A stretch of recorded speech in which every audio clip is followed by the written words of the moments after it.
Hi, I'm Charlotte. This is Ty Mama Tries to Read. This is going to be a video called, very dramatically called, The Last Book Haul. I'm possibly going to make this the last book haul of 2019 in March. Watch this space. So the plan I had before was not to buy books off the internet. I was going to try and buy all of my books through my local bookstore, my independent bookstore, regardless of what the price was. And then anything that I saw on my travels, you know, if I happened to be in a supermarket, for example, or if I happened to be in another independent bookstore, if I happened to be in a big shop, if I saw a book I wanted, I was allowed to buy it there and then.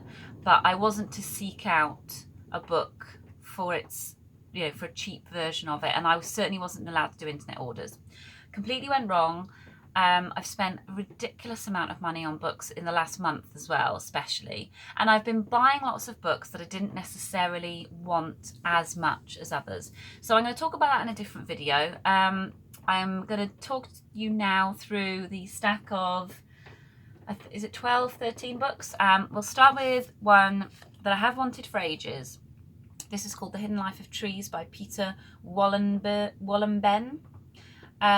This book is about trees, what they feel, how they communicate, and discoveries from a secret world. And my friend Alice read this over a year ago. I think she read it in the German. I think it was out in Germany first. I can't actually see. But yeah, it's my dad borrowed it last week, and he said one thing that really struck me was when he said that trees are herd animals, according to this author, and that they're happier when they're in a group, they're not happy when they're on their own. I find that really interesting. I think Avatar, I think, is kind of the gist of where it's going, but with science. This is one of the 2 novels in my stack of books, so not many novels. This is Mislaid by Nell, and this is not a new book, as you may have noticed. This predates my BookTube days, so I don't know what the reception was on BookTube for this. I would love it if you could get in touch in the comments if you've read this. I don't really know what's drawn me to it, because it's kind of mysterious in its plot, and it also has a kind of main plot thing that is usually a bit of a turn off for me, and that is professor having affair with student. Yeah, I'm just not a massive fan of that. I don't mind obviously if it's well done, but it just comes up a lot, you know, and it's always a male professor having an affair with a female student. So this is how this one starts, but it does say that it explodes the nuclear family and topples every foundation of identity: black and white, gay and straight, normal and very, very strange. It's also compared to Donna Tartt. So that's what kind of sold me. It's been in my basket online for like forever. I just thought, well, I'm not getting rid of it, so I may as well just get it. Then I got the book The Other Minds, The Octopus and the Evolution of Intelligent Life by Peter Godfrey-smith. And you're going to see a few nature things. This is the second nature book now. I've obviously, I don't know whether it's spring coming, but I've really taken a leaning towards the natural history section. This is about intelligent life. It's the idea, it's sort of looking at the octopus as though it were an alien species, and how we might differently evaluate it, knowing if we had it in that context.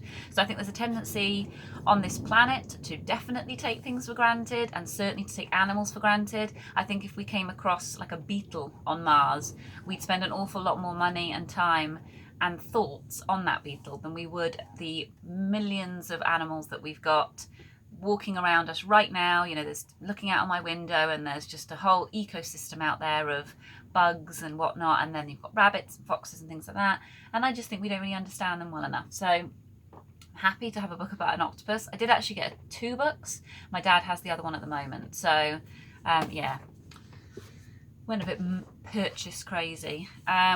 This book, I don't know if anyone in America is going to know who this guy is, but this is Simon Amstell, and this is his book Help, Comedy, Tragedy, Therapy. So Simon Amstell is a comedian in the UK. He was known as a presenter, I think, really before he was a comedian. He presented a Channel 4 show on music that was meant to be for teenagers, but actually you could definitely watch it in your 20s. It was really funny. And he then presented Nevermind the Buzzcocks, which was a super cool music show. And he's presented the book in quite a super cool way. I don't know if you can see, but there's all different fonts, and I don't know why these are there. The page is kind of got massive margins on one side, and they're not. So I don't know what those separations are for. This has got great reviews. This is all about his mental health journey. Classic comedian with mental health issues. We've been there before in my book reviews. Got great reviews by Martin Freeman, Stephen Fry. What hasn't Stephen Fry read? I mean, he's on every book I buy. Matt Lucas, Alain de Botton, the philosopher.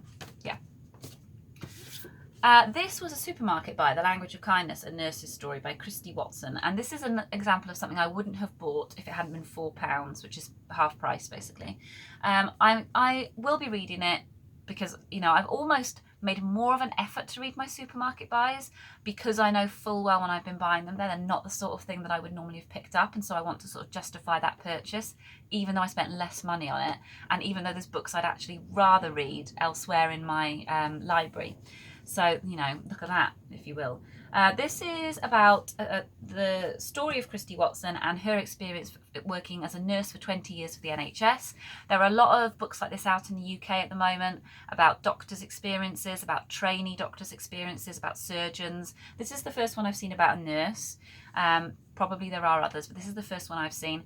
I think we're telling these stories now because the NHS is so desperately under threat. If you're not familiar with UK politics, we're under a Tory government at the moment, and the Tories would like nothing better than for the whole of our health service to be privatised. Anything they say to the contrary is just a lie. That's what they want. Yeah, it's really frightening. Elsewhere in the world, I know that not everybody has an NHS, and everybody kind of sees our NHS as, I think, I don't know, I'm not outside of the UK, as something to strive for. And here we are in the UK with our powers that be slowly destroying it. It's really quite frightening, especially when you have a family and friends, and I was going to say especially when you have a young child, but that kind of makes out that I'm special for having a young child.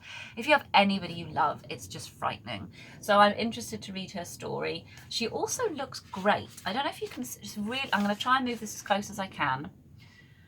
She just look how beautiful. Like, how could she have been working in the NHS for 20 years? Like, I shouldn't judge people on their beauty, but that's one. She's makeup free. She just looks awesome. She looks like she's just been on the beach. So I'm always easily influenced by something like that. So I got that one. This is Text Me When You Get Home by Kayleen Schaefer. And I believe this is quite a new book. It's, well, mine's a first edition, 2018. So fairly new. This is a book about female friendship. And the title is taken from that thing that women say every time they see another woman: text me when you get home. I say it to my friend Dee when she leaves in the middle of the day with her children. It's not just something you say late at night. Yeah, it's about women and how they look after one another. It's trying to sort of, how do they put it in here? They say, yeah, it's trying to disrupt this myth and reject the stereotypes about women being bitchy to one another, about women being jealous of one another, stealing each other's partners, that sort of thing. I'm just interested in female friendship. It's a very cool thing. And yeah, I've got a couple of books, either novel-wise or what have you. In fact, when I got Conversations with Friends by Sally Rooney, I kind of thought that was going to be about female friendship, but it wasn't. This is a book that I have had and owned and loved, and it changed my life, really. It was one of those life-changing books. I lent it out and I haven't had it back. And when I saw it on the internet with this jazzy new cover, my one used to be white with a little, I think it was a little cow on the front, I had to rebuy it because I genuinely feel like this is a book that kind of made me. It's called Eating Animals, Should We Stop by Jonathan Safran Foer.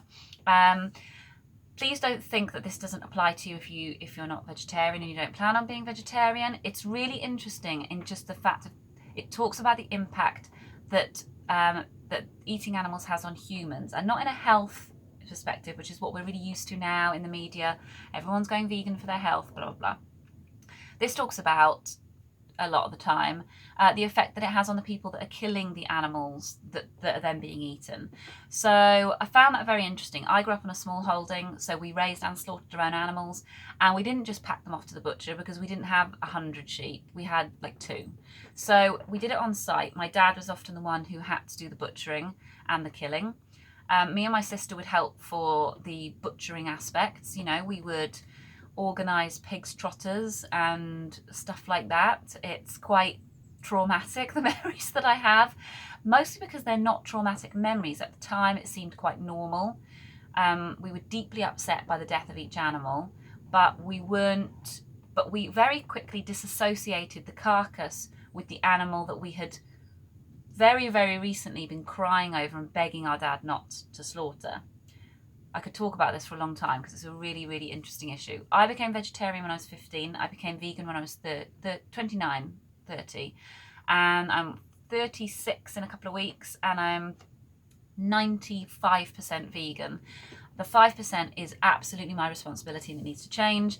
I don't drink milk or eat eggs or anything, but I'll often eat like a cake or something that has a bit of those ingredients in. It's usually for the value. I mean, if you buy a vegan cake, it costs like £5, or the convenience, and it's totally my fault. It's only happened since I've had Idris. I found it more difficult to do those little things. Reading this again might stop me. I would recommend this if you are thinking of taking the plunge of changing your diet, or if you're absolutely adamant that nothing will change your mind. This would be an interesting intellectual experiment for you to try, purely because as I say, it goes into the human impact of those people who are deep-eking those chicks, which is quite a horrible thing to do, the people who are slaughtering pigs, which is a really horrible thing to do because they're massively intelligent. Yeah, I would definitely recommend it, but if you're already vegetarian or vegan, I wouldn't put yourself through it. It is very upsetting. Okay, moving on. Owning the Earth, The Transforming History of Land Ownership by Andro Linklater. This is a book I wanted for ages. I'm really interested in the idea of land ownership. From a socialist perspective, the idea of large landowners owning land that then poorer people work on, and then those landowners make money. That was something that I kind of think we assume happened in the past. But let's look at rental properties, you know. Let's look at all the people who have the fortune to have saved up for a second property, rent it out, and then they're on the way, you know, and they can become millionaires for doing nothing, basically. So that, on that perspective, I find it interesting. Also the idea of working the land, and really just the basic idea of owning it, you know. I find it interesting from a Native American perspective, the fact that there's a whole continent that was owned by other people and now isn't. I find that very interesting. So I think it's going to cover stuff like that. I didn't realise it was going to cover it in so much detail. It's 400 pages long and the print is teeny tiny. I know that in that sense it's going to be awesome, but I think, you know, this is going to be a massive challenge for me because I really enjoy historical books, but I find it enormously difficult to retain the information. So I'll read it and enjoy it, and I will literally not be able to tell anybody else about what I've just read apart from the sort of gist of some of the points. It makes it frustrating because I can't grow from it. It doesn't really, I don't know, I'm not describing it very well. I'm better with science books, which are also quite factual, but when it comes to history, I am massively at disadvantage for some reason. This is my second fiction book that I've got in my stack of books, The Mermaid and Mrs Hancock Imogen Hermes Gowar. I won't say much about that because I think you all know about it. It's in the BookTube Awards. I think this will be a good palette cleanser based on all the things I've got, being that it's sort of historical fiction with an element of unreality and the fact that a captain sells his ship for a mermaid. Yeah, I hope these books aren't getting in your way. I'm trying to stack them behind the camera. This is another supermarket buy, and that one that you just saw was as well. And when I say supermarket buys, that basically means they're half price. Everything I Know About Love by Dolly Alderton. This is something, again, that I would definitely have bought maybe in my 20s, but I'm not sure now in my 30s if this is going to apply to me as much. Not because I won't have gone through this, and I'm hoping I will relate to a lot of those things. I'm kind of in the process now of moving on. It's not that I'm saying you shouldn't reflect, but I'm just not as interested in all the mistakes I made before, if you see what I mean. So I'm wondering how I'm going to cope with this one. I'm hopefully going to buddy read this with my friend Emily, who has an Instagram account called Llyfrgell Emily. I'll link her in the comment section below. So yeah, we'll see how we go with it. She's younger than me, loads younger, and she might get more out of it than me, I don't know. And then I got 2 more books. So I've got The Water Book by Alok, I think maybe how you pronounce it. The Extraordinary Story of Our Most Ordinary Substance. And it's a very pretty cover. I don't know if you can see the shine. I was hoping it would continue underneath, but it doesn't. Yes, so this is what it says on the tin. It is a book about the history of water. So we're talking, he goes to Antarctica, he studies the icebergs and stuff, ice fields, that's more what I was trying to say, the origins of water through the Big Bang, the shaping of civilizations. So that should be an interesting comparison to Owning the Earth. I feel, because water and the ownership of water is another thing that ties in with how that shapes society, and it also ties into my interest in Native Americans and Native American experience, because obviously water was often diverted, especially in America, in order to feed greater cities, and that just massively disrupted Native Americans, especially living on reservations. They've often been given the crappiest of crappy land available. And from the books that I've read, it's a massive issue. So I'll be interested to see if he covers all of that. And then the last one I got is brand new, The Uninhabitable Earth, A Story of the Future by David Wallace-Wells, with an extremely sad picture of a dead bee on the front. So like Doris of Aldi Books, I do like a book with a dead bee.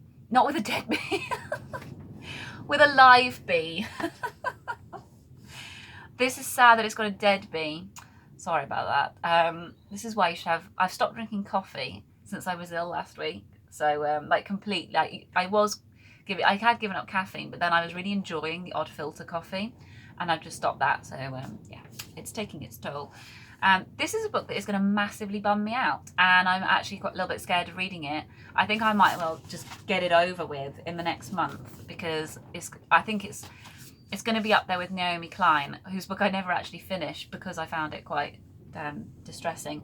This is David Wallace-Wells telling us that it's basically horrendously late to save the Earth. It's much, much worse than we thought, and we need to get a move on. And what makes me feel a little bit happier is that Jonathan Safran Foer, whose book Eating Animals I was just talking about, says that it makes him terrified but hopeful, and simultaneously full of regret but new will.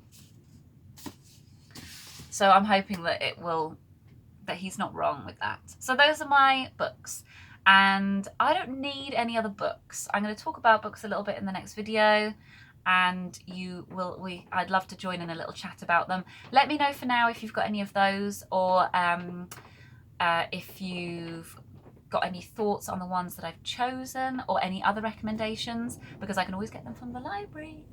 Okay, I hope you're having a lovely day and it's not as blustery as it is here, and I will see you soon.